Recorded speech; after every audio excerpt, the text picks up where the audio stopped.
আসসালামু আলাইকুম। কেমন আছো বন্ধুরা? আমাকে কি তোমরা চিনতে পেরেছো? আমার নাম জুবি। আমি এবার ক্লাস 5-এ উঠেছি। স্কুল আমার ভালোই লাগে, তবে তার চেয়ে বেশি ভালো লাগে শরতের আকাশে সাদা মেঘের উড়াউড়ি দেখতে, শেষ বিকেলে মেঘের সাথে ঘুড়ির মিতালি আর শান্ত নদীতে তরতর করে এগিয়ে চলা পালতোলা নাও দেখতে। আমি বই পড়তেও খুব পছন্দ করি, বিশেষ করে গল্পের বই, আর শুনতে পছন্দ করি মানুষের জীবনের গল্প। আমার জীবনেও অনেক মজার ঘটনা রয়েছে। আজকে তার মধ্য থেকেই একটি গল্প তোমাদের বলবো।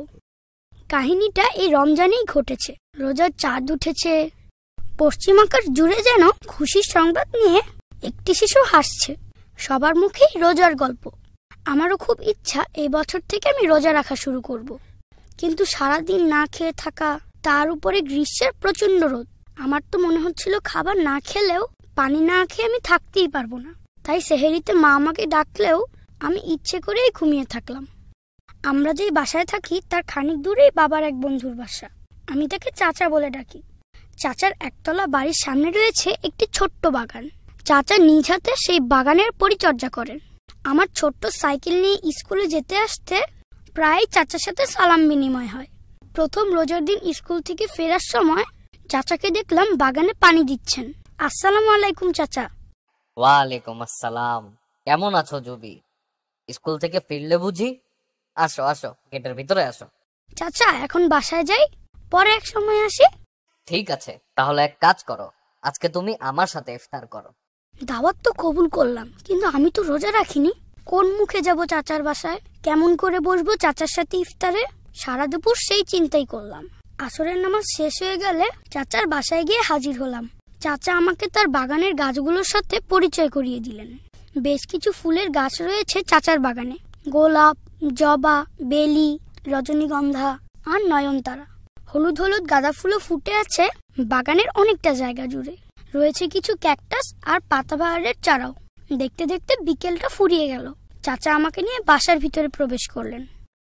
একজন রোজাদারের জন্য যতটুকু সম্মান ও মর্যাদা দিয়ে ইফতার পরিবেশন করা হয়, আমার সামনেও সেভাবেই নানা রকম ইফতার সাজানো হয়েছে। গ্লাস ভর্তি শরবত, বাটি ভর্তি ফল, নানা রকম মিষ্টি, ছোলা, পেঁয়াজু, বেগুনি আরো অনেক খাবার। সহসা নিজের কাছে মনে হলো আমি একজন বড় মানুষ এবং একজন রোজাদার। আমার কেবলই আশঙ্কা হচ্ছিল, এই বুঝি চাচা জিজ্ঞেস করেন আমি রোজা রেখেছি কিনা। মজার ব্যাপার হলো চাচা একবারও তা জিজ্ঞেস করেনি। রোজা না রেখেও একজন পরিপূর্ণ রোজাদারের সম্মান পাওয়ায় আমি নিজেই নিজের কাছে লজ্জিত হয়েছিলাম। দ্বিতীয় রোজার সেহেরিতে তাই আম্মু ডাকার আগেই আমি উঠে গিয়েছিলাম। সেহেরি খেয়েছিলাম, রোজা রেখেছিলাম এবং এই রমজানের সবগুলো রোজাই রাখতে পেরেছি। সাধারণত ভালো কাজ করলে পুরস্কার পাওয়া যায়, কিন্তু আমার পুরস্কারটা আমি আগেই পেয়েছিলাম। তাই পরে ভালো কাজ করতে আমার একটু কষ্ট হয়নি। আমার এই গল্পটি তোমাদের কেমন লাগলো বন্ধুরা? আমার আরো গল্পগুলো যদি তোমরা শুনতে চাও তাহলে আমার এই পেজটিতে লাইক দিয়ে দাও। হাই বন্ধুরা, আসসালামু আলাইকুম। কেমন আছো সবাই? আমার কথা মনে আছে তো? আমি জুবি। আজকে একটি মজার গল্প তোমাদের বলবো, শুনবে তো? আমার নিজেরই গল্প কিন্তু। আমাদের বাসার বাজার সদাই সাধারণত বাবাই করে থাকেন। তবে বাবা বাসায় না থাকলে ছোটখাটো সদাই আনার জন্য মা আমাকে বাজারে পাঠান। সেদিন টুকটাক সদাই আনার জন্য মা আমাকে বাজারে পাঠালেন। যথারীতি সাইকেলটা নিয়ে সাই সাই করে বাজারের দিকে ছুটলাম। কিনতে হবে চা পাতা, চিনি, তেল আর লবণ। প্রথম মোড়টা ঘুরতেই আমার চোখ তো ছানা বড়া। রাস্তার পাশেই একটি নতুন মিষ্টির দোকান। ঝকঝকে কাচের শোকেজের ভিতরে সাজানো হয়েছে নানা রকম মিষ্টি, ছানা, চমচম, সন্দেশ আর রসগোল্লা। রসগোল্লা আমার খুবই প্রিয়, কিন্তু আজ যে মা একদম গুনে গুনে টাকা দিয়েছেন। মিষ্টি খাওয়ার লোভ সামলে আবার বাজারের দিকে প্যারেল ঘোরালাম। দ্বিতীয় মোড়টা ঘুরতেই দেখলাম রাস্তার উপরে কালো কি যেন একটা পড়ে আছে। সাইকেলটা স্লো করে বস্তুটির কাছে গিয়ে ফুল ব্রেক করলাম। একটা মানি ব্যাগ। কি করব বুঝতে পারছিলাম না, তুলবো নাকি ফেলে রেখে যাব। কিন্তু রাস্তার উপর ব্যাগটা পড়ে থাকলে তো কোনো অসৎ লোক এটা নিয়ে যেতে পারে। 7-5 ভেবে তুললাম মানি ব্যাগটা। ভেতরে তাকাতেই চমকে গেলাম। অনেক টাকা, বেশ কয়েকটা 1000 এবং 500 টাকার নোট। একবার মনে হলো যেটা কুড়িয়ে পেয়েছি সেটা তো আমারই। সাথে সাথেই মনে হলো, না, নিশ্চয়ই কেউ একজন এই টাকা হারিয়ে খুব সমস্যায় পড়েছে। কিন্তু যেখানকার টাকা সেখানে ফেলে রেখে গেলে তা তো আসল মালিকের কাছে নাও পৌঁছাতে পারে। কি করব না করব ভাবতে ভাবতে হাঁটতে লাগলাম। সামনে নিরাময় হোমিও ফার্মেসি। ডাক্তার চাচা খুবই ভালো মানুষ। হঠাৎ মনে হলো চাচাকে সব খুলে বললেই তো হয়। যেই ভাবা সেই কাজ। চাচাকে পুরো বিষয়টা বলে মানিব্যাগটা তার হাতে দিয়ে বাজারে চলে এলাম। বাজার করে ফেরার সময় দেখলাম চাচা ফার্মেসির সামনে একজন মোটরসাইকেল আরোহীর সাথে কি যেন বলছেন। আমি কাছে যেতে, এই তো জুবি, ওই তো রাস্তা থেকে কুড়িয়ে তোমার মানিব্যাগ আমার কাছে জমা দিয়েছে।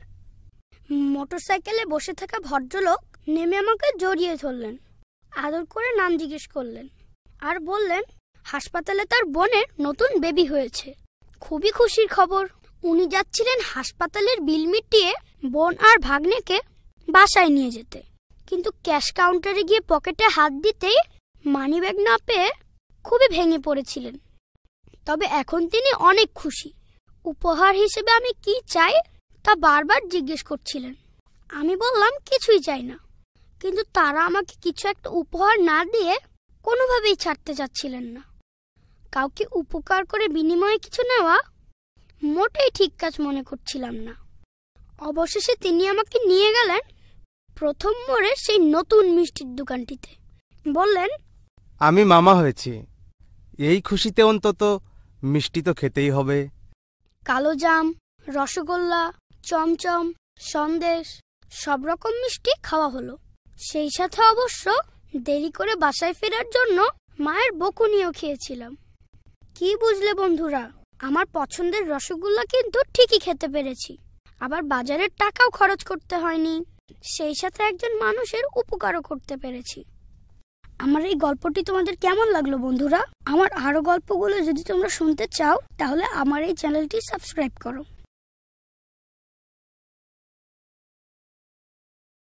হাই বন্ধুরা, আসসালামু আলাইকুম। সবাই ভালো আছো তো? আমি অনেক ভালো আছি। আজকে তোমাদের সামনে হাজির হয়েছি একটি নতুন গল্প বলার জন্য। মনোযোগ দিয়ে শুনবে কিন্তু। গল্পটি আমার এক বন্ধুকে নিয়ে। ওর সাথে আমার প্রথম পরিচয় ক্রিকেট খেলার মাঠে। মাঠের এক পাশে বসে চুপচাপ খেলা দেখছিল। ফিল্ডিং করার সময় আমি মাঠের কিনারে যেতেই ও বলল, আমাকে নেবে তোমাদের সাথে? সেই থেকেই আমরা বন্ধু। ওর নাম আদি। খুব ভালো ব্যাটিং করে। বলা যায় আমাদের টিমে আসার পর ওই হয়ে গেল সবচেয়ে ভালো ব্যাটসম্যান। এদিকে আমিও বরাবরই বোলিংয়ে ভালো। তাই আমরা দুজন যখন টিমে থাকি অন্য কোনো টিমই আমাদের হারাতে পারে না। দিনটি ছিল ঈদের আগের দিন। পাড়ার এক বড় ভাই আমাদের দুজনকে ডাকলেন। বললেন, ঈদের পরের দিন বিকেলে পাশের পাড়ার সাথে একটি প্রীতি ম্যাচ আয়োজন করা হয়েছে। তোমরা দুজন আমাদের পাড়ার হয়ে খেলবে।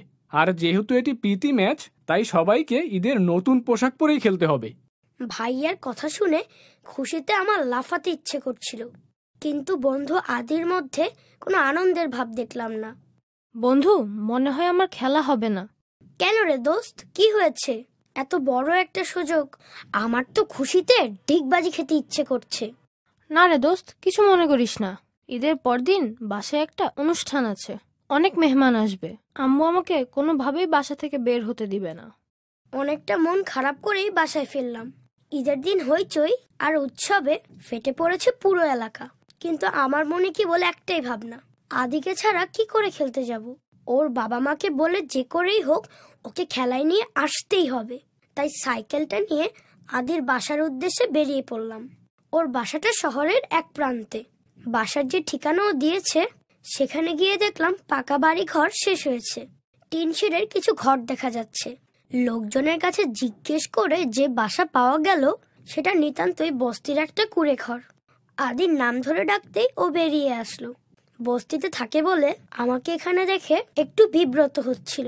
আমারও নিজের কাছে অপরাধী লাগছিল। আদির সাথে এতদিনের বন্ধুত্ব, কিন্তু কখনো ওকে জিজ্ঞেস করিনি ও কোথায় থাকে, ওর বাবাই বা কি করে।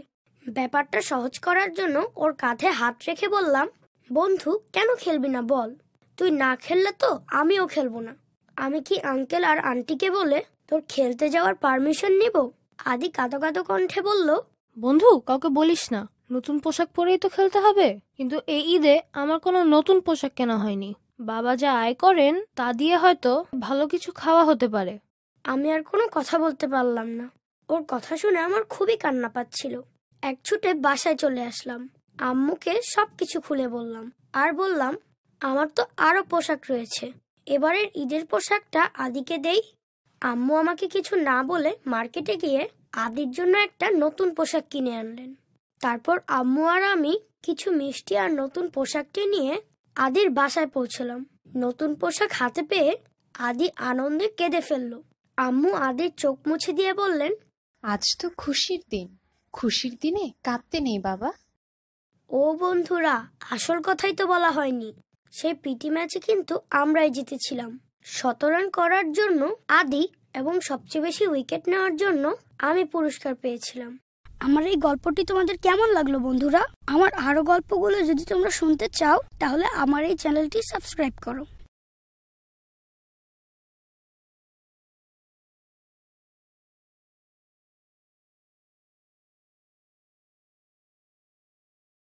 হাই বন্ধুরা, আসসালামু আলাইকুম। কেমন আছো সবাই? অনেকদিন পরে আবারও এসেছি একটা নতুন গল্প নিয়ে।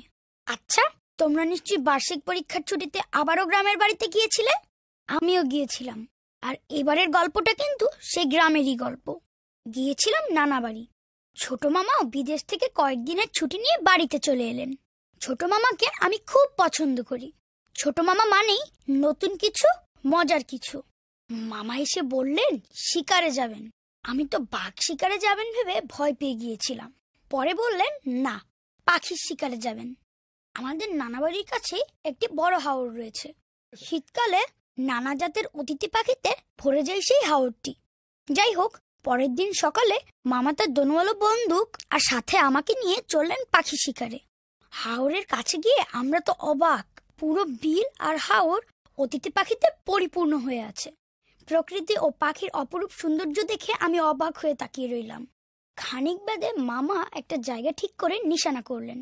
আমি চুপচাপ দেখছিলাম। চাঞ্চল্য আর উৎসাহে আমার চোখ চকচক করছিল। সহসা মামা ট্রিগার টিপে দিলেন। ঝাঁকে ঝাঁকে পাখি উড়ে চলে গেল। মুহূর্তের মধ্যে হাওরের একটা অংশ প্রায় ফাঁকা হয়ে গেল। আমি দৌড়ে গেলাম। দেখলাম একটি বালি হাঁস পড়ে আছে। সাদা পালক রক্তে লাল হয়ে আছে। এমন দৃশ্য দেখার জন্য আমি মোটেই প্রস্তুত ছিলাম না। মনের সকল উৎসাহ আর উদ্দীপনা মুহূর্তে বিষণ্ণতায় পরিণত হলো। পাখিটি নিয়ে আমরা বাড়ি ফিরলাম। রাতে সেই পাখিটি দিয়ে বারবিকিউ করা হলো।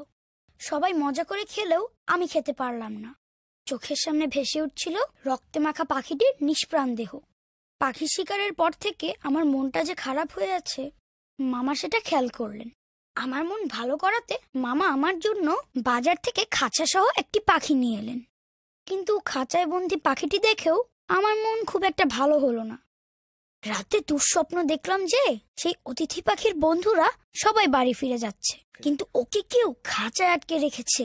সকালে আমি দেখলাম যে মামার দেওয়া সেই খাঁচাবন্দি পাখিটির পাশে ওর এক বন্ধু ওকে ডাকাডাকি করছে। আমি আর দেরি না করে পাখিটিকে খাঁচার থেকে ছেড়ে দিলাম। পাখিটিকে ওর বন্ধুর সাথে মুক্ত আকাশে উড়ে যেতে দেখে আমার মন খুশিতে নেচে উঠল। পাখিটিকে ছেড়ে দিতে দেখে মামাও খুশি হয়ে বললেন, পাখি শিকারের মন খারাপের সাথে আরেকটি পাখি ছেড়ে দেওয়ার মন ভালোর এখন তো কাটাকুটি হয়ে গেল। তাহলে তুমি তো এখন অনেক খুশি, তাই না? আমি বললাম, হ্যাঁ মামা, আমি এখন অনেক খুশি। আমার এই গল্পটি তোমাদের কেমন লাগলো বন্ধুরা? আমার আরো গল্পগুলো যদি তোমরা শুনতে চাও তাহলে আমার এই চ্যানেলটি সাবস্ক্রাইব করো। হাই বন্ধুরা, আসসালামু আলাইকুম। কেমন আছো সবাই? বন্দি জীবন, তাই না? চারিদিকে শুধু বিপদের গন্ধ। মহামারী ধেয়ে আসছে।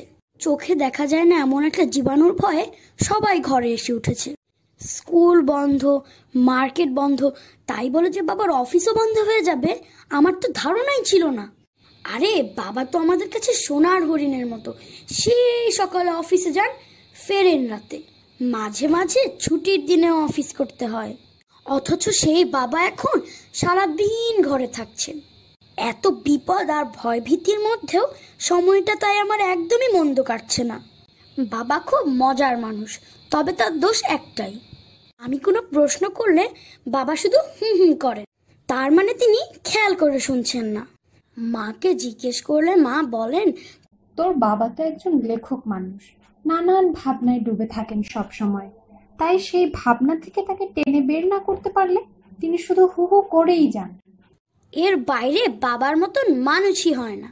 আমরা সবাই হোম কোয়ারেন্টাইনে আছি, মানে গৃহবন্দী, রীতিমতো লকডাউনের শহরটা। বাবা ছাড়া আর কেউ ঘরের বাইরে যান না, বাবাও প্রতিদিন যান না। অনেকগুলো কাজ জমিয়ে 2-3 দিন পর পর একবার বের হন। এদিকে পিনাট আমার খুবই পছন্দের একটি খাবার। স্কুল খোলা থাকলে যেতে আসতে টিফিনের পয়সা বাঁচিয়ে প্রতিদিনই খাওয়া হতো মজাদার এই খাবারটি। মাঝে মাঝে আম্মুও কিনে দিতেন, বাবাও জানে সে কথা। তাই বাবা যতবারই বাইরে যান পিনাট নিয়ে আসার কথা মনে করিয়ে দেই তাকে, কিন্তু প্রতিবারই বাবা ভুলে যান সে কথা। শেষে একদিন রাগ করে বাবার সাথে আড়ি দিলাম। বাবা আমার আড়ি ভাঙানোর জন্য সাথে সাথে রেডি হয়ে নিচে নেমে গেলেন, আর খানিক বাদে বিশাল এক বক্স পিনাট নিয়ে ঘরে ঢুকলেন। একসাথে এতগুলো পিনাট দেখে আমি খুশিতে চিৎকার করে উঠলাম, কিন্তু আম্মুর রাগত চেহারা দেখে সাথে সাথেই চুপ হয়ে গেলাম। এই বিপদে যেখানে সবাই না খেয়ে আছে, সেখানে তুমি এতগুলো পয়সা খরচ করে কেন এতগুলো পিনাট নিয়ে এলে? মায়ের জেরার মুখে বাবা অপ্রস্তুত হয়ে গেলেন। নিজেকে কিছুটা সামনে নিয়ে বললেন, এতগুলো পিনাট তো জুবিকে একসাথে দেয়া হবে না, প্রতিদিন 2টো করে দেয়া হবে। তবে সেজন্য তাকে অবশ্যই একটি করে ভালো কাজ করতে হবে। ভালো কাজ? ভালো কাজ তো আমি প্রতিদিনই একটু আধটু করি। এই যেমন সকাল সকাল ঘুম থেকে ওঠা, সময় মতন পড়তে বসা, নিজের কাজ নিজে করা, বাসার কাজে সাহায্য করা ও ছোট ভাইকে আদর করা। কিন্তু বাবা বললেন, এসব তো তুমি এমনিতেই করো, এমন কোনো ভালো কাজ করতে হবে যেটি আলাদাভাবে চোখে পড়ে। এই সেরেছে, লকডাউনের এই সময়গুলোতে বাইরে যাওয়ার সুযোগ নেই, আর বাইরে না যেতে পারলে, মানুষের সাথে মিশতে না পারলে কেমন করে ভালো কাজ করা সম্ভব? কিন্তু বাবা বললেন সে অসম্ভবকে সম্ভব করতে হবে, তবেই পাওয়া যাবে পিনাট। আমি পড়ে গেলাম ভীষণ চিন্তা, কি ভালো কাজ করা যায়, কি ভালো কাজ করা যায়। ভালো কাজের চিন্তায় আমি একদিন ঘুমাতেও পারিনি। অবশেষে দ্বিতীয় দিন সুযোগ পেয়ে গেলাম একটি ভালো কাজ করার। চমৎকার একটা ভালো কাজ, শুনবে সে গল্প? তাহলে চোখ রাখো পরের এপিসোডে। আজকে তাহলে এখানেই বিদায় নিচ্ছি, কিন্তু সবাই ভালো থেকো, পরিচ্ছন্ন থেকো, নিরাপদে থেকো, আর বেশি বেশি করে সাবান দিয়ে হাত ধুবে। খোদা হাফেজ। আমার এই গল্পটি তোমাদের কেমন লাগলো বন্ধুরা? আমার আরো গল্পগুলো যদি তোমরা শুনতে চাও তাহলে আমার এই চ্যানেলটি সাবস্ক্রাইব করো।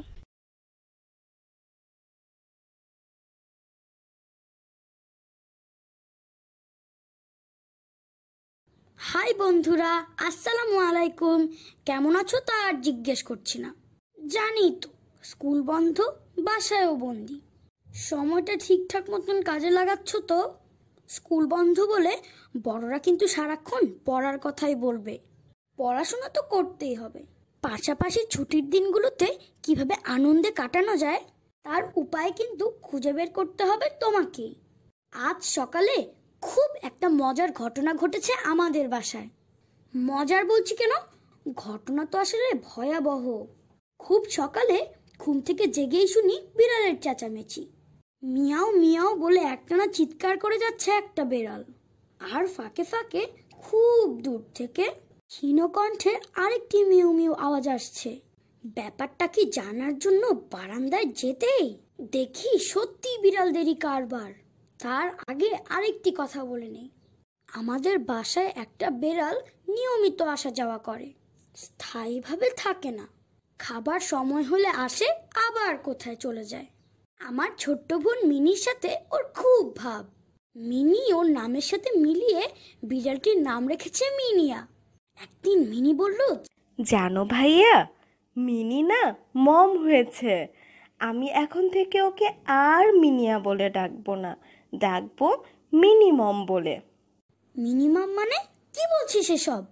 হ্যাঁ, মিনির তো বাচ্চা হয়েছে। আমি শুনে তো হতবাক। তুই জানলি কেমন করে? সেদিন ছাদে যাবার সময় চিলেকোঠায় উকি দিয়ে দেখেছি। তাই নাকি? একদিন মিনিমাম তার বাচ্চাকে নিয়ে হয়তো কোথাও যাচ্ছিল, ঠিকঠাক মতন ঝাঁপ দিতে পারেনি। মার মুখ থেকে পড়ে গেছে ছানাটা, এমন জায়গায় পড়েছে যেখানে যেতে পারছে না মিনিয়া। আর যেতে পারলেও সেখান থেকে যে সে ফিরে আসতে পারবে না সেই হিসেব তার আছে। ফলে বারান্দার থেকে মিয়াও মিয়াও একটানা ডেকে যাচ্ছে মিনিয়া। ছানাটাও খুব ঝুঁকির মধ্যে আছে, যে কোনো সময় নিচে পড়ে যেতে পারে। এই অবস্থায় আমি বারান্দায় যেতেই মিনি আমার দিকে তাকিয়ে আরো জোরে জোরে মিয়াও মিয়াও চিৎকার জুড়ে দিল। কি করব বুঝে উঠতে পারছিলাম না। মনে হলো একটা ঝুড়িতে দড়ি বেঁধে কার্নিশে নামিয়ে দিলে কেমন হয়, কিন্তু ছানাটা তো ঝুড়িতে উঠতে পারবে না। তাহলে ঝুড়ি নামিয়ে কি লাভ? মিনিয়ার সাথে আমার অতটা ভাব নেই। আমি কাছে যেতে সে এক লাফে দূরে সরে গেল এবং একইভাবে চিৎকার করে ডাকতে লাগলো। চিৎকার চেঁচামেচির শব্দে ছোট বোন মিনি আমার পেছনে এসে দাঁড়িয়েছে। ওকে কিছু বলতে হলো না আমি কি করতে চাচ্ছি। বুদ্ধিমতী মেয়েটা মুহূর্তেই বুঝে গেল। সে বলল, ভাইয়া, তুমি শুধু ঝুড়ির সাথে দড়ি বাঁধো, আমি দেখছি বিড়ালটাকে কি করা যায়। মিনি আদর করে ডাকতেই সুরসুর করে বিড়ালটা এসে মিনির কোলে বসলো। মিনি অনেক কষ্ট করে বিড়ালটাকে ঝুড়িতে বসালো, আর আমি ধীরে ধীরে রশি আলগা করতে থাকলাম। করতে করতে সেটাকে কার্নিশের উপর নামিয়ে দিলাম। বিড়ালটা বুঝতে পেরেছে আমরা ওকে সাহায্য করতে চাচ্ছি। সেও এক লাফে ঝুড়ি থেকে নেমে বাচ্চাটাকে মুখে পড়ে আবার ঝুড়িতে এসে বসলো। আমরা দুজন ধীরে ধীরে ঝুড়িটাকে টেনে উপরে উঠালাম। বারান্দা পর্যন্ত উঠাতেই বিড়ালটা বাচ্চাটাকে মুখের মধ্যে নিয়ে আমাদের সামনে দিয়ে এক দৌড়ে চিলেকোঠার দিকে চলে গেল। আমরা দুই ভাই বোন হাঁ করে দাঁড়িয়ে রইলাম। আমাদের ঘোর ভাঙলো পিছনে বড় কারো উপস্থিতি টের পেয়ে। পেছনে তাকাতেই দেখি বাবা, হাতে 4টা পেনাট, আমার জন্য 2টো আর মিনির জন্য 2টো। বাবা বললেন, এই তো ঘরে বসেও ভালো কাজ করা যায়। বাবার প্রশংসা আর পিনাট পেয়ে আমি তো খুশিতে চিৎকার করে উঠলাম। তাই তো, অজান্তেই কেমন একটা ভালো কাজ হয়ে গেল, আর বাবার কাছ থেকে উপহারও পেয়ে গেলাম। সাথে সাথে মিনিও জেনে গেল ভালো কাজ করলে পিনাট পাওয়া যায়। কিন্তু সেই সাথে যে একজন কম্পিটিটরও বাড়লো। আমার এই গল্পটি তোমাদের কেমন লাগলো বন্ধুরা? আমার আরো গল্পগুলো যদি তোমরা শুনতে চাও তাহলে আমার এই চ্যানেলটি সাবস্ক্রাইব করো। হাই বন্ধুরা, আসসালামু আলাইকুম। কেমন আছো সবাই? আমি কেমন আছি? বেশ ভালোই আছি। তবে হয়েছে কি জানো, আজকাল আম্মুর মেজাজটা ভীষণ চড়া থাকে। চুপি চুপি বলছি, শুনে ফেলতে পারে। সেদিন হয়েছে কি, আমি আর মিনি ঘরে বসে খেলছিলাম। বাবা গিয়েছিলেন বাজারে। দুপুরের দিকে বাবা ফিরে এলেন। খানিক বাদে শুনি আম্মুর চেঁচামেচি। এসব তুমি কি এনেছো? এত দিন ধরে বাজার করো, অথচ এখন পর্যন্ত ভালো জিনিস দেখে কিনতে পারো না। কলা এনেছো এত পাকা যে সবগুলোই আজকে খেয়ে ফেলতে হবে। কোনোটা মনে হচ্ছে এখনই পচে গেছে। শাকগুলো কি শুকনো, মনে হয় গতকালের। অন্যান্য তরকারির অবস্থাও তো ভালো না। এখন মনে হচ্ছে তোমার জন্য কিভাবে বাজার করতে হয় তার একটা প্রশিক্ষণের ব্যবস্থা করতে হবে। বাবা চুপ করেই আছেন। মা আবার শুরু করলেন, কই, কত কিছু লিখে দিয়েছিলাম, এই কয়টা জিনিস মাত্র এনেছো? এই বিপদের মধ্যে কি বারে বারে বাইরে যাওয়া সম্ভব? লিখেই তো দিয়েছিলাম, ভুলে গেলে কেন আনতে? আমি আর মিনি পর্দার আড়াল থেকে মায়ের বকাবকি শুনছিলাম। বাবার দিকে তাকাতে মনটা খারাপ হয়ে গেল। বাবা মাথা নিচু করে আছেন। বাবার চোখ দুটো ছল ছল করছে। মা আবার জিজ্ঞেস করলেন, কি ব্যাপার, চুপ করে আছো যে? কিছু বলছো না যে? বাবা মুখ তুলে তাকালেন, বললেন, আমি সবগুলো জিনিস বুঝে শুনে এনেছি, ইচ্ছে করেই এনেছি। যে লোকটা ফল বিক্রি করে তার অনেক ফল পেকে নষ্ট হয়ে গেছে। দুপুর 2টো থেকে বেচে কিনা বন্ধ করে দিতে হবে। অনেক অনুনয় করছিল যেন কলাগুলো নিয়ে যাই। শাকওয়ালা বলেছিল সকাল থেকে 10টা আটিও বিক্রি করতে পারিনি। শাকগুলো শুকিয়ে যাচ্ছে। আজকে আর সময়ও নেই। এক জায়গায় দেখলাম একটি ছেলে চা বিক্রি করে। ভীষণ মন খারাপ করে বসে আছে। করোনার এই দুর্দিনে কে তার কাছে চা খাবে? আর বাইরে তো লোকজনও নেই। অথচ এই করেই তাকে বেঁচে থাকতে হবে। বাসার জন্য চাল কিনে নিয়ে যেতে হবে। তাই ওকে আমি কিছু চাল ডাল কিনে দিয়েছি। এক বৃদ্ধ মহিলা দেখলাম ডাস্টবিনে খাবার খুঁজছে। আমি তাকেও কিছু দিয়ে দিয়েছি। এক রিক্সাওয়ালা যাত্রী নেই দেখে নিজেই সিটের উপরে বসে আকাশের দিকে তাকিয়েছিল। আমার দরকার ছিল না, তবুও সে রিক্সা করেই বাসায় এসেছি। আর যে কয় টাকা পকেটে ছিল তাকে দিয়ে দিয়েছি। এবার দেখলাম আম্মুর চোখেও পানি। লকডাউনের কারণে লোকজন কাজ করতে পারছে না, আয় রোজগার করতে পারছে না, অনেকেই না খেয়ে থাকছে। মা আঁচলে চোখ মুছে বাবার কাঁধে হাত রাখতে আমি আর মিনি এক ছুটে আমাদের মাটির ব্যাংকটা নিয়ে বাবা মার সামনে গিয়ে দাঁড়ালাম। বললাম, বাবা তুমি আবার কবে বাইরে যাবে? বাবা বললেন, আজ তো অনেক সদাই বাকি রয়ে গেছে, কালকে আবার যাব ইনশাল্লাহ। বললাম, মনে আছে তুমি মাটির এই ব্যাংকটা কিনে দিয়েছিলে? বলেছিলে একটু একটু করে পয়সা জমাও, ভবিষ্যতে কোনো একটা কাজে লাগবে। আজ সেই কাজ করার সুযোগ এসেছে। এখন পর্যন্ত যা জমিয়েছি, কালকে তার সবটা নিয়ে তুমি বাইরে যাবে।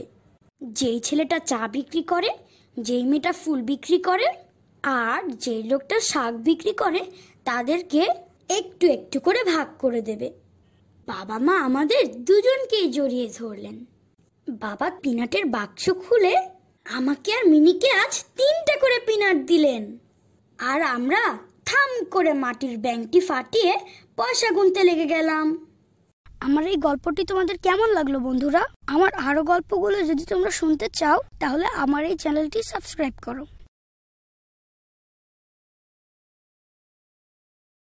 হাই বন্ধুরা, আসসালামু আলাইকুম। আশা করছি সবাই ভালো আছো। আমিও ভালো আছি। এখন তো রোজার মাস চলছে, সবাই রোজা রাখছো তো? আমি কিন্তু এই পর্যন্ত সবগুলো রোজাই রেখেছি। আমি আজ তোমাদেরকে আমার গত বছরের একটি রোজার গল্প বলবো। গল্পটিতে আমার সাথে আমার বন্ধু আদিও আছে। আদিকে তো তোমরা চেনোই। তার সাথে আমার কিভাবে বন্ধুত্ব হয়েছিল সেই গল্প তো তোমাদের আগেই বলেছি। যাই হোক, এবার গল্পটা শুরু করি। রোজার সময় তো স্কুল তাড়াতাড়ি ছুটি হয়ে যায়। আদি আর আমি স্কুল ছুটির পর একসাথে বাসায় ফিরছিলাম। আমি সাইকেল চালাচ্ছিলাম আর আদি পেছনে বসেছিল। ঈদের ছুটির পর আমাদের পরীক্ষা শুরু, তাই পরীক্ষার প্রস্তুতি নিয়ে আমি আর আদি কথা বলছিলাম। আদি অঙ্কে বেশ ভালো, আমিও যেন অঙ্কে ভালো করতে পারি, তাই সে আমাকে বিভিন্ন টিপস দিচ্ছিল। হঠাৎ করে খেয়াল করলাম রাস্তার পাশ দিয়ে একজন বেশ বয়স্ক মানুষ হেঁটে যাচ্ছেন। দেখে এতটাই দুর্বল মনে হচ্ছিল যেন যে কোনো সময় পড়ে যেতে পারেন। আমি সাইকেল থামালাম এবং ভাবতে লাগলাম তাকে কোনোভাবে সাহায্য করা যায় কিনা। তা নিয়ে আদির সাথে কথা বলি। আদিকে বললাম, বন্ধু দেখেছিস, রাস্তার পাশের বৃদ্ধ লোকটা বেশ দুর্বল আর যে কোনো সময় পড়ে যেতে পারেন। আদি বলল, আমিও তাই ভাবছিলাম বন্ধু, চল ওনার সাথে যেয়ে কথা বলি, দেখি ওনাকে কোনো সাহায্য করা যায় কিনা। আদির কথা শুনে আমি আর এক মুহূর্ত দেরি করলাম না। সাইকেল ঘুরিয়ে বৃদ্ধ লোকটির দিকে যাওয়া শুরু করলাম। সেখানে গিয়ে সাইকেল থেকে নেমে তাকে আগে সালাম দিলাম। উনিও আমাদের সালামের উত্তর দিলেন। আমি বললাম, চাচা আপনাকে বেশ ক্লান্ত দেখাচ্ছে, আমি কি আপনাকে কোনো সাহায্য করতে পারি? চাচা খুশি হলেন, বললেন তার বাসা এখান থেকে কাছেই, আর জিজ্ঞেস করলেন আমরা তাকে তার বাসায় পৌঁছে দিতে পারবো কিনা। আমি আর আদি খুশি মনে রাজি হয়ে গেলাম। আদি তার হাত ধরে হাঁটছিল, আমি সাইকেল আর আদির ব্যাগ নিয়ে পিছু পিছু হাঁটছিলাম। তার বাসাটাও আমাদের বাসার এদিকেই। কিছুক্ষণের মধ্যে আমরা তার বাসায় পৌঁছে গেলাম। তার ছেলে আমাদের দেখে দ্রুত এগিয়ে এলেন। আমরা তার কাছে সবকিছু খুলে বললাম। উনি বললেন, আসলে বাবা প্রতিদিন বিকেলে আমাদের বাসার কাছেই হাঁটতে বের হন। আজ খানিকটা দূরেই চলে গিয়েছিলেন, তাই আমি তার ফিরতে দেরি দেখে দুশ্চিন্তা করছিলাম। আর একটু দেরি হলে আমি নিজেই খুঁজতে বেরোতাম। যাই হোক, তিনি তার বাবাকে সাহায্যের জন্য আমাদের প্রতি কৃতজ্ঞতা প্রকাশ করলেন এবং সেই সাথে অবশ্যই আজ তাদের সাথে ইফতারের অনুরোধ করলেন। কিন্তু বাসায় ফিরতে দেরি হলে আমাদের আব্বু আম্মু দুশ্চিন্তা করবেন, তাই আগামীকাল ইফতারের ওয়াদা করে আমি আর আদি বাসায় ফিরলাম। বন্ধুরা, পরের দিন কিন্তু আমরা ঠিকই তার বাসায় ইফতার করেছিলাম, তবে সেখানেও ঘটেছে আরেকটি ঘটনা। সেই ঘটনাটি তোমাদের আরেক দিন বলবো। ভালো থেকো, সুস্থ থেকো। আমার এই গল্পটি তোমাদের কেমন লাগলো বন্ধুরা? আমার আরো গল্পগুলো যদি তোমরা শুনতে চাও তাহলে আমার এই চ্যানেলটি সাবস্ক্রাইব করো। হাই বন্ধুরা, কেমন আছে সবাই? আমি ভালোই আছি। গত সপ্তাহে তোমাদের কোন গল্পটি বলেছিলাম মনে আছে তো? আমি আর আমার বন্ধু আদি মিলে একজন বয়স্ক মানুষকে তার বাসায় পৌঁছে দিয়ে এসেছিলাম। এতে খুশি হয়ে তার ছেলে, যার নাম রাফি, আমাদেরকে পরের দিন ইফতারের দাওয়াত দিয়েছিলেন। বন্ধুরা, ইফতারের দিন যে ঘটনা ঘটেছিল আজ সেটাই তোমাদের বলবো। আসরের নামাজের পর আদি আমাদের বাসায় আসলো। আমি আর আদি একসাথে বাসা থেকে বের হচ্ছিলাম, কিন্তু সাইকেলের কাছে গিয়ে দেখলাম সাইকেলের সামনের চাকার হাওয়া বেরিয়ে গেছে। গলির মোড়ের গ্যারেজ থেকে হাওয়া দিয়ে নেব, এই চিন্তা করে আমরা দুজন সাইকেলটি নিয়ে হাঁটতে লাগলাম। আমরা হাঁটছিলাম আর গতকাল চাচা আর রাফি ভাইয়ের সাথে ঘটে যাওয়া ঘটনাটি নিয়ে আলোচনা করছিলাম। এক পর্যায়ে আমরা গলির মোড়ের সেই সাইকেল গ্যারেজে এসে থামলাম, কিন্তু এইখানে এসে সাইকেল মেরামতে ব্যস্ত ছেলেটিকে দেখে আমরা তো অবাক। এই যে আমাদের সহপাঠী সাজু, ওকে দেখে আমার মনে পড়লো যে সে অনেকদিন হলো স্কুলে আসছে না। আমি বললাম, কিরে সাজু, তুই এখানে কেন? আর স্কুলেই বা আসিস না কেন? ও আমাদের দেখে কিছুটা বিব্রত হলো, তারপর নিচু গলায় বলল, এটা আমার বাবার গ্যারেজ। আমাকে লেখাপড়া করানোর মতো এত টাকা আমার বাবার কাছে নেই, তাই উনি বললেন আমি যেন লেখাপড়ার চিন্তা বাদ দিয়ে গ্যারেজের হাল ধরি। সাজুর কথা শুনে আমার আর আদির মন খুবই খারাপ হয়ে গেল। আমরা কিছুই বলতে পারলাম না। সাজু আমাদের সাইকেল মেরামত করে দিয়ে চাকায় হাওয়া দিয়ে দিল। আমি ওকে বললাম, বন্ধু, আজ আমাদের একজনের বাসায় ইফতারির দাওয়াত আছে, আমরা দুজন থেকে অনুরোধ করছি তুইও আমাদের সাথে চল। সাজু প্রথমে একটু অমত করলেও আমাদের দুজনের জোড়াজোড়িতে রাজি হয়ে গেল। আমরা তিনজন হাঁটছিলাম আর সাজুর কথা শুনছিলাম। তার অনেক স্বপ্ন ছিল ডাক্তার হবে, কিন্তু তার হলো না। সাজু আমাদের কাছ থেকে স্কুল ও অন্যান্য সহপাঠীদের খোঁজ খবর নিচ্ছিল। কথা বলতে বলতে আমরা রাফি ভাইয়ের বাসার সামনে চলে এলাম। চাচা এসে আমাদের সালাম দিলেন এবং ঘরের ভিতরে নিয়ে গেলেন। আমরা সাজুকে চাচা ও রাফি ভাইয়ের সাথে পরিচয় করিয়ে দিলাম। আমার ও আদির সাথে আসার জন্য তারা সাজুকে ধন্যবাদ জানালেন। ইফতারের সময় হয়ে যাওয়াতে আমরা সবাই খাবার টেবিলে বসে গেলাম। তখনই ঘটলো আসল ঘটনাটা। রাফি ভাই বলতে লাগলেন, প্রতিদিনের অফিসের কাজের পাশাপাশি আমি বিভিন্ন সামাজিক উন্নয়নমূলক কাজ করি। বিভিন্ন উৎস থেকে তহবিল সংগ্রহ করে সমাজের গরিব ও মেধাবী ছাত্রদের পড়াশোনার ব্যবস্থা করে থাকি।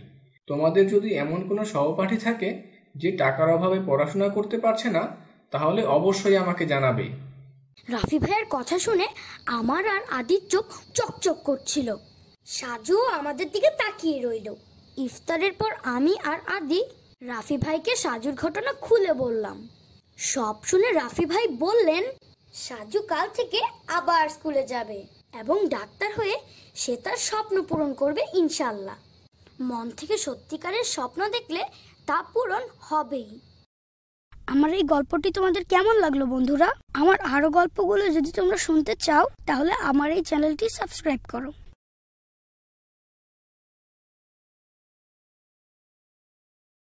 হাই বন্ধুরা, কেমন আছো সবাই? আজকে তোমাদের জন্মদিনের গল্প বলবো। ও আচ্ছা, কার জন্মদিন তা তো বলাই হয়নি। হা, এটা আমারই জন্মদিন। এবার তো বাইরে যাওয়া বারণ, আর বাসায়ও তেমন কোনো আয়োজন হচ্ছে না। ফলে শুকনো মুখে মিনির সাথে বসে বসে গল্প করা ছাড়া আর কোনো পথ খোলা ছিল না। অবশ্য বিশেষ এই দিনটাতে যে দু একটা বিশেষ সুবিধা পাওয়া যায় না এমনটা নয়। যেমন বাবা কোনো একটা বিশেষ উপহার নিয়ে আসেন, আর এই দিনে মোবাইলটা একটু বেশি সময়ের জন্য পাওয়া যায়। বকাঝকাও কম খেতে হয় আর আদরটা একটু বেশিই পাওয়া যায়। যাই হোক, সারাটা বিকাল বারান্দায় বসে থেকে জন্মদিনের বিশেষ দিনটাকে বিশেষ কোনো ঘটনা ছাড়াই বিদায় দেওয়ার প্রস্তুতি নিচ্ছিলাম। ঠিক তখনই সন্ধ্যায় ছোট মামা এসে হাজির। আর ছোট মামা মানেই বিশাল হইচই। মামা এসেই চিৎকার চেঁচামেচি শুরু করলেন। কই রে, তোরা সব কই গেলি? আমার ভাগ্নের জন্মদিন আর সবাই কিনা চুপ করে বসে আছিস? বলে মামা কারো তোয়াক্কা না করে নিজে খুলতে লাগলেন সঙ্গে আনা উপহার সামগ্রী। একটা চমৎকার কেক এনেছেন। টেবিলের উপর কেকটা রেখে চারদিকে মোমবাতি সাজিয়ে বললেন, জলদি ম্যাচ নিয়ে আয়। ততক্ষণে বাবা অফিস থেকে চলে এসেছেন। সবাইকে নিয়ে একসাথে কেক কাটলাম। সবাই আমাকে উইশ করলো। সহসা দিনটা অন্যরকম রঙে রঙিন হয়ে গেল। এরপর মামা বের করলেন আসল উপহার, 8টি গোল্ড কয়েন। ঠিক সোনার তৈরি নয়, কিন্তু দেখতে অবিকল সোনার মতন। আর বের করলেন একটি নিক্তি, স্বর্ণের দোকানে যে নিক্তিগুলো থাকে। মামা বললেন, আজ জুবির জন্মদিন হলেও মিনিকে তো উপহার না দিয়ে থাকা যায় না, তাই এই 8টি কয়েনের 4টি জুবির আর 4টি মিনির। তবে এই 8টি কয়েনের একটির ওজন একটু কম আছে। হাতে নিয়ে কোনোভাবেই বোঝা সম্ভব নয় কোনটি কম ওজনের কয়েন। একমাত্র এই স্কেলটি ব্যবহার করেই সেটা বের করা সম্ভব। এখন প্রশ্ন হলো, কত কম বার এই স্কেলটি ব্যবহার করে তুমি বের করবে যে কোনটি কম ওজনের কয়েন? মামার মাথায় সবসময় উদ্ভট আইডিয়া ঘুরপাক খায়। আমরা হা করে তাকিয়েছিলাম। বাবা বললেন, তাহলে তো প্রত্যেকটি কয়েনের সাথে প্রত্যেকটি কয়েন চেক করতে হবে, আর সেজন্য কমপক্ষে 7-8 বার নিক্তি ব্যবহার করতেই হবে। মা বললেন, মোটেই নয়, 3 বার স্কেলটি ব্যবহার করেই বের করা সম্ভব কোন কয়েনের ওজন কম। যেমন প্রথমে 4টি দেওয়া হবে পাল্লার দুদিকে। কম ওজনের কয়েনটা যে ভাগে থাকবে সেদিকটা একটু কম ঝুলে থাকবে। সেই 4টি থেকে আবার 2টি দেওয়া হবে দুদিকে। কম ওজনের কয়েনটি যে ভাগে আছে সেদিকটা কম ঝুলবে। সে 2টি থেকে পরে একটি করে দিলেই হালকা কয়েনটি বের করা সম্ভব। মামা মায়ের মাথায় হাত বুলিয়ে দিতে দিতে বললেন, তোর মাথায় তো ভালোই বুদ্ধি আছে রে বুবু। তবে মজার ব্যাপার কি জানিস? মাত্র 2 বার স্কেল ব্যবহার করেই বের করা সম্ভব কম ওজনের মুদ্রাটি।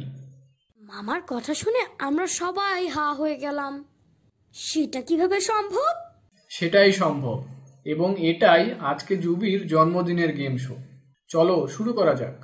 বলেই মামা গিয়ে বসলেন ডাইনিং টেবিলে। আম্মুর রান্না করা গরম গরম খিচুড়িতে মনোযোগী হলেন। এইদিকে আমি, মা, বাবা আর মিনি মিলে অনেক চেষ্টা করলাম, কিন্তু কোনোভাবেই মেলাতে পারলাম না। বন্ধুরা, তোমরাও একটু চেষ্টা করো না আমাকে একটু সাহায্য করার। কিভাবে মাত্র 2 বার স্কেলটি ব্যবহার করে কম ওজনের মুদ্রাটি খুঁজে বের করা যায়। বন্ধুরা, তোমরা মেলাতে পারলে কিন্তু অবশ্যই আমাকে উত্তরটা জানাবে। আর আমার জন্মদিনের এই গল্পটি ভালো লাগলে এই চ্যানেলটি সাবস্ক্রাইব করবে। হাই বন্ধুরা, আসসালামু আলাইকুম। সবাই ভালো আছো তো? আজকে একটি অন্যরকম গল্প নিয়ে তোমাদের সামনে এলাম। এই গল্পটি আমি আমার ওস্তাদজির কাছে শুনেছি।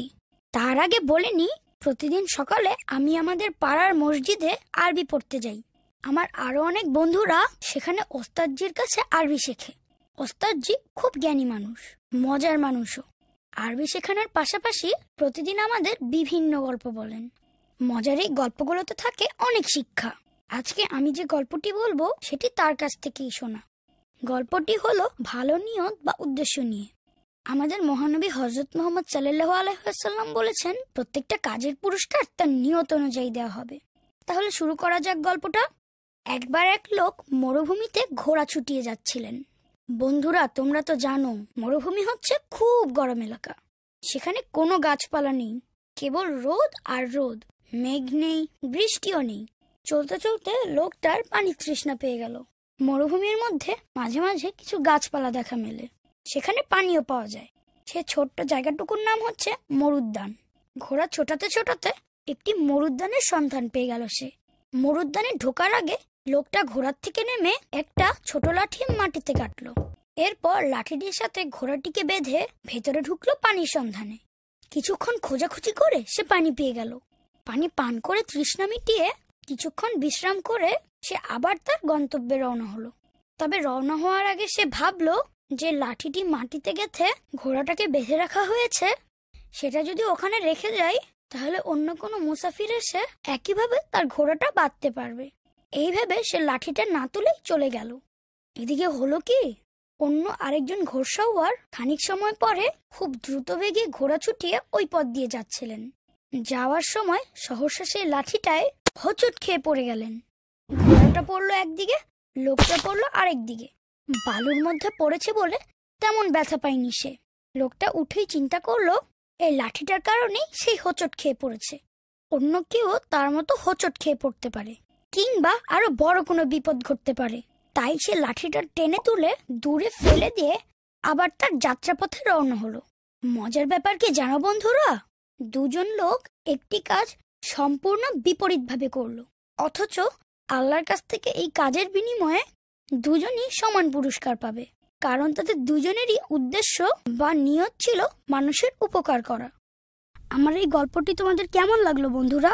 আমার আরো গল্পগুলো যদি তোমরা শুনতে চাও তাহলে আমার এই চ্যানেলটি সাবস্ক্রাইব করো।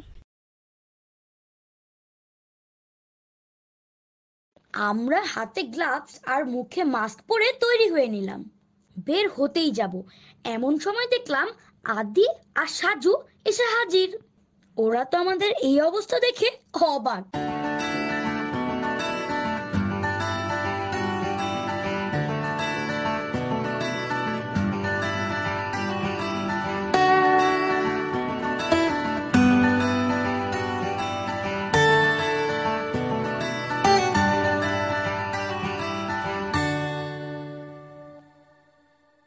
হাই বন্ধুরা, আসসালামু আলাইকুম।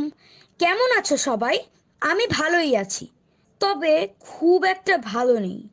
অনেক দিন তোমাদের সাথে কোনো কথা হয় না। আমি যে ভালো নেই তার কারণ হচ্ছে মশা। আসলে আমাদের এলাকায় মশার উৎপাত খুব বেড়েছে। সারাক্ষণ কানের কাছে ভো ভো করতেই থাকে। অ্যারোসল, কয়েল কোনো কিছুতেই তাদের আটকানো যাচ্ছে না। তার উপর আবার শুনলাম আমাদের এলাকায় দুজন ব্যক্তি ডেঙ্গু জ্বরে আক্রান্ত হয়েছে। তোমরা তো জানোই ডেঙ্গু জ্বর কতটা মারাত্মক। স্কুলের স্যারও আমাদের এই বিষয়ে অনেক আগেই সচেতন করেছে। উনি বলেছেন যে এডিস মশার বিস্তারই হলো ডেঙ্গু জ্বরের মূল কারণ। বন্ধুরা, আমি, বাবা আর মিনি মিলে কিভাবে এই মশাদের দমন করেছি সেই গল্পটাই আজ তোমাদের বলতে এলাম। একদিন আমি আর মিনি আব্বুর কাছে গিয়ে বললাম, আব্বু, আমাদের এলাকায় এডিস মশা খুব বেড়ে গেছে। আমি আর মিনি কি মশা দমনে কিছু করতে পারি? আব্বু বললেন, অবশ্যই করতে পারো। মশা সবসময় জমে থাকা পানিতে ডিম পারে। তাই প্রথমে বাসার ভিতরের যেসব জায়গায় পানি জমে থাকতে পারে সেই সব জায়গা পরিষ্কার করতে হবে, যেমন ফুলদানি, ফুলের টব, ফ্রিজের পিছনে জমে থাকা পানি ইত্যাদি। এরপর বাসার আশপাশের ময়লা আবর্জনা পরিষ্কার করতে হবে। মিনি বলল, তাহলে কালই আমরা কাজে নেমে পড়ি। আমিও মিনির কথায় সায় দিয়ে দিলাম। আব্বু বললেন, তাহলে তো খুব ভালো হয়, তবে এই কাজে তোমাদের সাথে আমাকেও রেখো কিন্তু। আব্বু আমাদের সাথে থাকবেন শুনে আমরা অনেক খুশি হলাম। সকালে আমি আর মিনি যেন তাড়াতাড়ি ঘুম থেকে উঠতে পারি, তাই একই সময়ে ঘড়িতে অ্যালার্ম দিয়ে ঘুমোতে গেলাম। উঠে দেখি আব্বু আমাদের আগে কাজে নামার জন্য রেডি। মিনি ঝটপট করে সবগুলো ফুলদানির পানি আগেই পরিষ্কার করে ফেললো, আর আমি ফুলের টবগুলো পরিষ্কার করে ফেললাম, আর আব্বু ফ্রিজের পেছনে জমে থাকা পানি পরিষ্কার করে ফেললো। এবার আমাদের বাসার আশেপাশে ময়লা আবর্জনা পরিষ্কার করার পালা। আমরা হাতে গ্লাভস আর মুখে মাস্ক পরে তৈরি হয়ে নিলাম, বের হতেই যাব। এমন সময় দেখলাম আদি আর সাজু এসে হাজির। ওরা তো আমাদের এই অবস্থা দেখে অবাক। আমি বললাম, আমাদের এলাকায় এডিস মশা দমনের জন্য আজ আমাদের পরিষ্কার পরিচ্ছন্নতা অভিযান শুরু। তোরা বাসায় থাক, আমরা এলাকা পরিষ্কার করে আসছি। আমার কথা শুনে ওরা বলল, আমাদের বাসায় বসিয়ে রেখে তুই এলাকা পরিষ্কার করবি? তা তো হয় না বন্ধু, আমরাও তোর সাথে কাজে নেমে যাচ্ছি। আমি আর কথা না বাড়িয়ে ওদের গ্লাভস, মাস্ক, পড়ার জন্য দিয়ে দিলাম। তারপরে আমরা 5 জন একসাথে কাজে নেমে পড়লাম। আব্বু একটা ময়লা পানির ডোবায় মশার ওষুধ ছিটিয়ে দিলেন। মিনি কয়েকটি নারকেলের খোসায় জমে থাকা ময়লা পানি ফেলে দিল। আদি একটি নষ্ট টায়ারে জমে থাকা পানি ফেলে দিল। আর সাজু কিছু পড়ে থাকা ময়লা আবর্জনা ডাস্টবিনে ফেলে দিল। আর আমিও বাসার পাশের একটি ড্রেনে মশার ওষুধ ছিটিয়ে দিলাম। কয়েক ঘন্টার মধ্যেই আমরা কাজ শেষ করে বাসায় ফিরে আসলাম। বাসায় এসেই তো আমরা অবাক, টেবিলের উপর বড় এক বাটি রসগোল্লা। বুঝতে দেরি হলো না যে এটা আম্মুর পক্ষ থেকে আমাদের জন্য ভালো কাজের উপহার। আমরা সবাই হাত মুখ ধুয়ে একসাথে রসগোল্লা খেতে বসে পড়লাম। এই ছিল আমাদের ভালো কাজের উপহার। আবারও কথা হবে বন্ধুরা পরের এপিসোডে। ভালো থেকো, সুস্থ থেকো এবং তোমার আশেপাশের পরিবেশ পরিষ্কার রেখো। আমার এই গল্পটি তোমাদের কেমন লাগলো বন্ধুরা? আমার আরো গল্পগুলো যদি তোমরা শুনতে চাও তাহলে আমার এই চ্যানেলটি সাবস্ক্রাইব করো।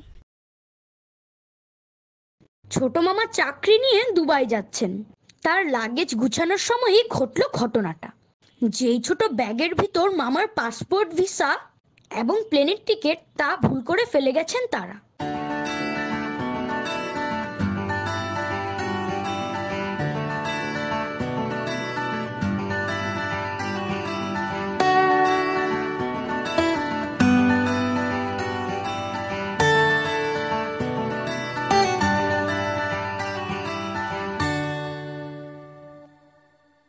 হাই বন্ধুরা, আসসালামু আলাইকুম।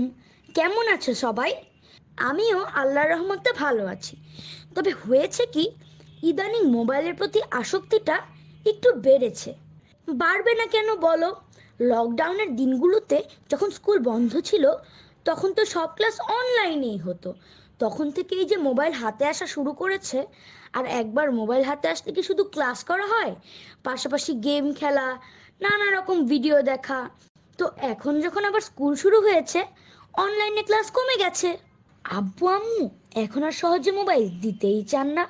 প্রথম কয়েকদিন লুকিয়ে লুকিয়ে নিয়েছি, বেশ বকাও খেয়েছি আম্মুর হাতে।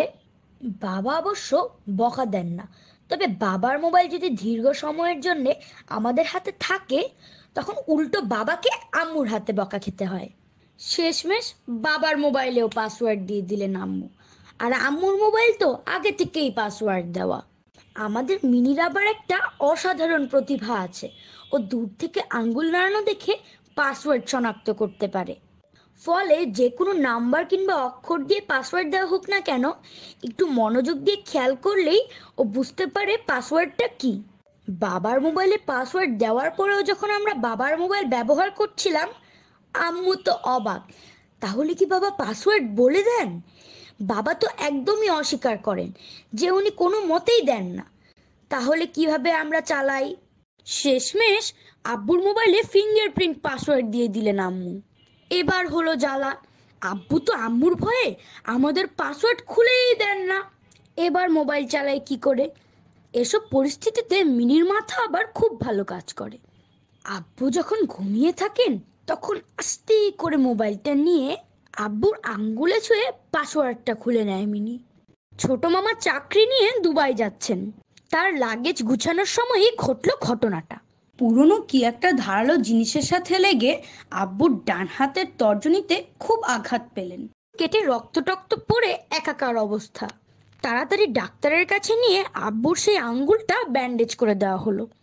মামাকে বিমানবন্দরে এগিয়ে দিতে তাই আব্বুর পরিবর্তে আম্মুই গেলেন। আম্মুরা বাসার থেকে বের হয়ে যাবার মিনিট 20 পরেই চোখে পড়লো ঘটনাটা। যেই ছোট ব্যাগের ভিতর মামার পাসপোর্ট, ভিসা এবং প্লেনের টিকিট তা ভুল করে ফেলে গেছেন তারা। মামার ফ্লাইট দুপুর 2:30। হাতে সময় আছে মাত্র 1 ঘন্টা 20 মিনিট। বিমানবন্দরে পৌঁছে বোর্ডিং পাস করার সময় যখন মামা দেখবেন ভুলক্রমে ব্যাগটা ফেলে রেখে গেছেন, তখন তার বাসায় ফিরে ব্যাগটা নেওয়ার সময় থাকবে না।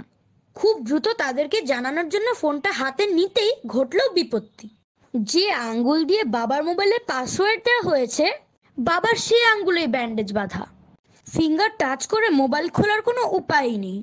বাবার ফোনের টেক্সট পাসওয়ার্ড শুধু আম্মুই জানেন। উপায় না পেয়ে বাবা ব্যান্ডেজ খোলার সিদ্ধান্ত নিলেন। যদিও কাটা এবং রক্তমাখা আঙ্গুল দিয়ে পাসওয়ার্ড খুলবে নাকি সেই বিষয়ে যথেষ্ট সন্দেহ ছিল আমাদের। শেষমেশ কোনো উপায় না পেয়ে মিনির দ্বারস্থ হলাম। মিনি সব ঘটনা শুনলো। বাবার মোবাইলটা হাতে নিয়ে খানিকক্ষণ চোখ বন্ধ করে থাকলো। তারপর নিমিষেই খুলে ফেললো মোবাইলের পাসওয়ার্ড। আব্বু ফোন করলেন আর আম্মুরা রাস্তা থেকে দ্রুত বাসায় ফিরে এলেন। মিনিকে কোলে নিয়ে অনেকক্ষণ আদর করলেন মামা আর বললেন, তোমার বুদ্ধির জন্য আজকে অনেক বড় ক্ষতি থেকে বেঁচে গেলাম।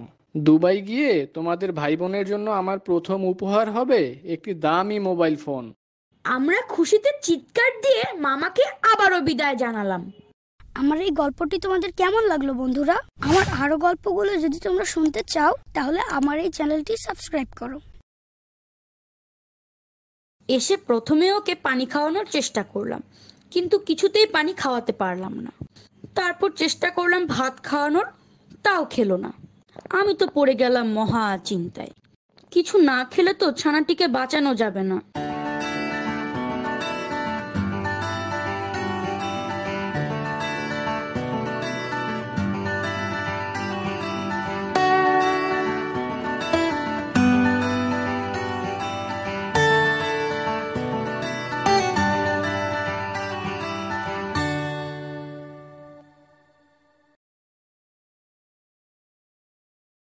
আমাদের বাসার পিছনে বেশ ছায়াশুনিবির একটি রাস্তা আছে। রাস্তার দুপাশেই প্রচুর গাছ এবং পাখির কিচিরমিচিরে সবসময় মুখরিত। সময় পেলেই মাঝে মাঝে আমি এই রাস্তায় হাঁটতে বের হই। আজ যথারীতি হাঁটতে বেরিয়েছিলাম, কিন্তু হাঁটতে হাঁটতে হঠাৎ খেয়াল করলাম রাস্তার পাশে পাতার নিচে কি যেন নড়াচড়া করছে। আমার ভয় হচ্ছিল, আবার কৌতূহল। আমি ভয়ে ভয়ে কাছে গেলাম এবং দূর থেকে পা দিয়ে পাতাগুলো সরিয়ে দিলাম। যা দেখলাম তার জন্য আমি মোটেও প্রস্তুত ছিলাম না। খুব ছোট্ট একটা পাখির ছানা, আর তার সারা গায়ে পিঁপড়া। ছানাটি এতই ছোট যে তার চোখও এখনো ফুটেনি। আশেপাশে কোনো গাছের পাখির বাসা থেকে হয়তো পড়ে গেছে, আর পিঁপড়েরাও দল বেঁধে আক্রমণ করেছে। যাই হোক, আমি আর দেরি না করে সাথে সাথে ছানাটিকে হাতে নিলাম আর পিঁপড়েগুলো ছানাটির গায়ে থেকে ছাড়িয়ে দিলাম। ছানাটির প্রতি আমার খুব মায়া হলো। ঠিক করলাম আমি ছানাটিকে পুষবো। তাই ওকে কিছু খাওয়ানোর জন্য দ্রুত নিয়ে বাসায় চলে এলাম। এসে প্রথমে ওকে পানি খাওয়ানোর চেষ্টা করলাম, কিন্তু কিছুতেই পানি খাওয়াতে পারলাম না। তারপর চেষ্টা করলাম ভাত খাওয়ানোর, তাও খেলো না। আমি তো পড়ে গেলাম মহা চিন্তায়। কিছু না খেলে তো ছানাটিকে বাঁচানো যাবে না। তাই কোনো উপায় না পেয়ে গেলাম আব্বুর কাছে আর সব ঘটনা খুলে বললাম। আব্বু ছানাটিকে ভালো করে দেখলেন এবং বললেন, এটি হলো চড়ুই পাখির ছানা। আমাদের মতো খাবার ও খাবে না, ও পোকামাকড় খাবে এবং একমাত্র ছানাটির মাই ওকে খাওয়াতে পারবে। তাই আমরা যদি ওকে বাঁচাতে চাই তাহলে অবশ্যই ওকে ওর মায়ের কাছে রেখে আসতে হবে। কিন্তু আমি ছানাটির মাকে কোথায় খুঁজে পাবো, এই চিন্তায় অস্থির হয়ে গেলাম। সাথে সাথে আদির বাসায় ফোন করে ওকে আসতে বললাম। আদি আসার পরে ওকে নিয়ে যেই গাছটার পাশে ছানাটিকে পেয়েছিলাম সেখানে চলে গেলাম। গিয়ে আশপাশের গাছগুলোর দিকে তাকাতে লাগলাম। আদি হঠাৎ করে একটি গাছের উপর একটি পাখির বাসা পেয়ে গেল, আর আমিও খেয়াল করলাম আমাদের আশেপাশে একটি চড়ুই পাখি ডাকাডাকি করছে। আমাদের বুঝতে বাকি রইল না যে এটাই মা পাখি, আর সে হয়তো খাবারের খোঁজে বাইরে গিয়েছিল এবং এ সময় ছানাটি বাসা থেকে নিচে পড়ে যায়। কিন্তু সমস্যা হলো বাসাটি গাছের বেশ উপরে, আর আমরা কেউই গাছে উঠতে জানি না। আদি আমাকে 1 মিনিট অপেক্ষা করতে বলে কোথায় যেন হাওয়া হয়ে গেল। তবে ওর উপর আমার আস্থা আছে, কোনো একটা সমাধান নিয়েই সে ফিরে আসবে। যা ভেবেছিলাম তাই। দেখলাম কাঁধে করে একটা মই নিয়ে দৌড়ে আসছে। মইটিকে সে গাছের সাথে দাঁড় করালো। আমি মই বেয়ে পাখিটির বাসার কাছে পৌঁছে গেলাম আর আলতো করে পাখির ছানাটিকে বাসায় রেখে দিয়ে আসলাম। আমি নেমে যেতেই দেখলাম মা পাখিটি তার ছানার কাছে গিয়ে বসলো আর তাকে আদর করে খাওয়াতে শুরু করলো। আমি আর আদি খুবই খুশি হলাম।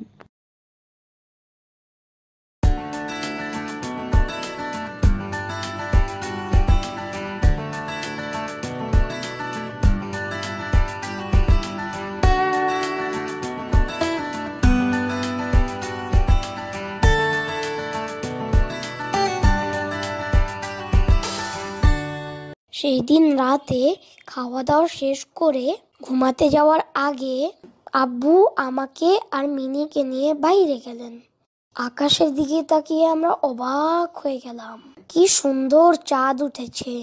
মিনি বলল, আব্বু একটা গল্প বলো। আমিও আব্বুর কাছে একই আবদার করলাম। আমি বললাম, আব্বু একটা রূপকথার রাজার গল্প বলো। আব্বুও গল্প বলতে রাজি হয়ে গেলেন। আব্বু গল্প বলা শুরু করতেই আমরা মনোযোগ দিয়ে শুনতে লাগলাম। এক দেশে ছিল এক ধনী রাজা। তার সৈন্য সামন্ত, টাকা পয়সা, ধন দৌলতের কোনো শেষ ছিল না। তার ছিল এক রানী আর খুব সুন্দর একটা রাজকন্যা। রাজা তার রানী আর রাজকন্যাকে নিজের জীবনের থেকেও বেশি ভালোবাসতেন। কিন্তু রাজার মনে কোনো সুখ ছিল না, কারণ সে ছিল অত্যন্ত লোভী। যত ধন সম্পত্তি সে অর্জন করুক না কেন, সে আরো পেতে চাইতো। বেশি বেশি সম্পত্তি অর্জনের প্রচেষ্টায় তার মন সবসময় বিচলিত থাকতো। সম্পত্তির চিন্তায় তিনি রাতে ঘুমাতেও পারতেন না।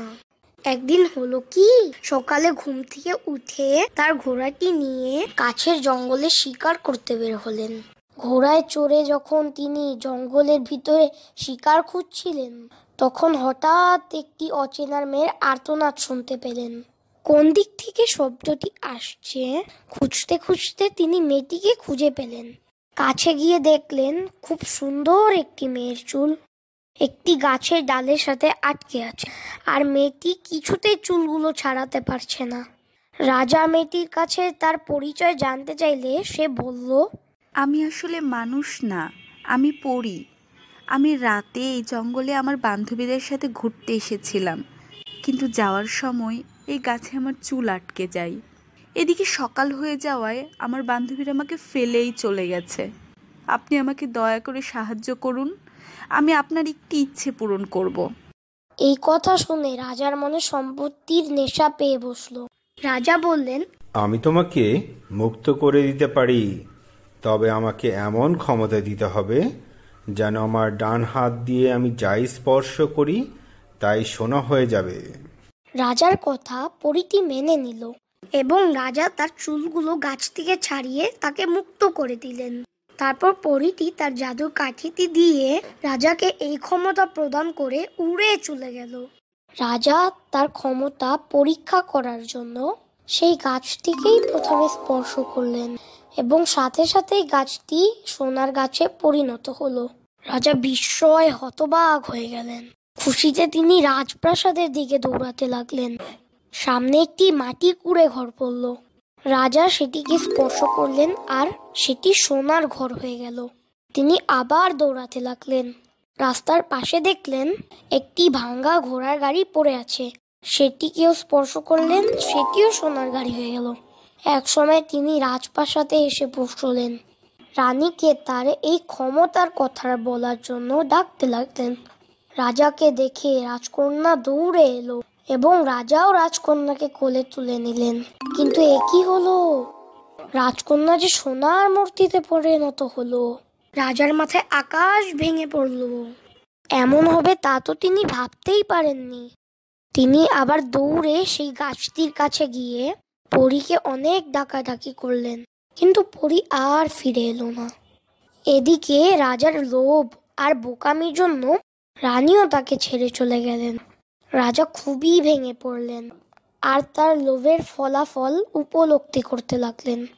একদিন তিনি তার জল্লাদকে ডেকে পাঠালেন। বললেন, যে হাত দিয়ে আমি আমার প্রাণপ্রিয় রাজকন্যাকে মূর্তি বানিয়ে দিলাম, সেই হাত আমি আর রাখতে চাই না।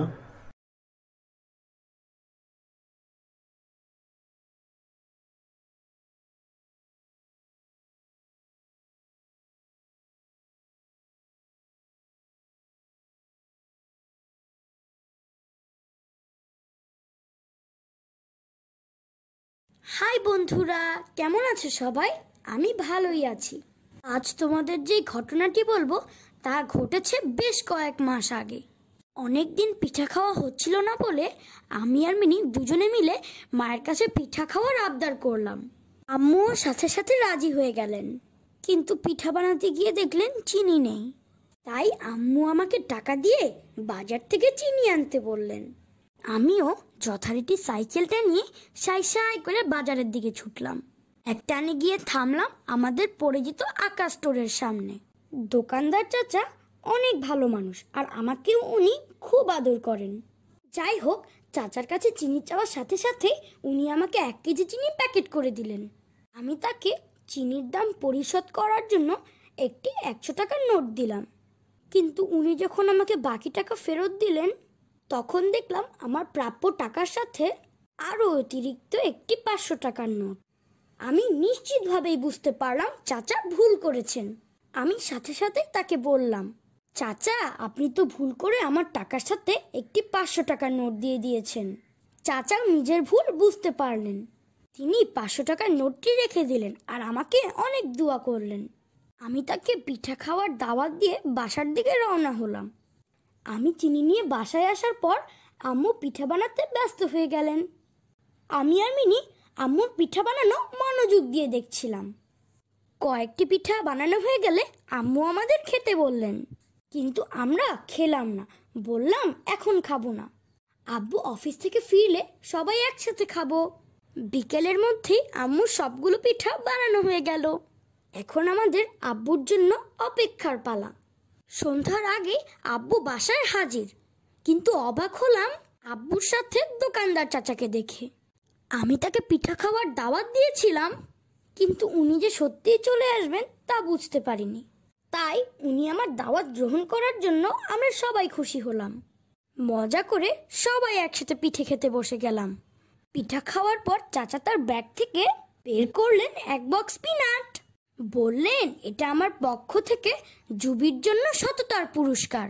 তার কথা শুনে আমি খুশিতে চিৎকার দিলেও আম্মু, আব্বু আর মিনি খুবই অবাক হলেন। তারপর চাচা সবাইকে আজকের ঘটনা খুলে বললেন, কিন্তু আরো যা বললেন তা শুনে আমি নিজেই অবাক হয়ে গেলাম। তিনি নাকি 500 টাকার নোটটি ইচ্ছে করেই দিয়েছিলেন আমার সততার পরীক্ষা নেওয়ার জন্য। চাচা বললেন আমি তার পরীক্ষায় 100-তে 100 পেয়েছি। আমি মনে মনে ভাবতে লাগলাম, চাচার এই সততার পরীক্ষায় আমি ফেল করলে আব্বু, আম্মু আর চাচা কতই না কষ্ট পেতেন। আমার এই গল্পটি তোমাদের কেমন লাগলো বন্ধুরা? আমার আরো গল্পগুলো যদি তোমরা শুনতে চাও তাহলে আমার এই চ্যানেলটি সাবস্ক্রাইব করো।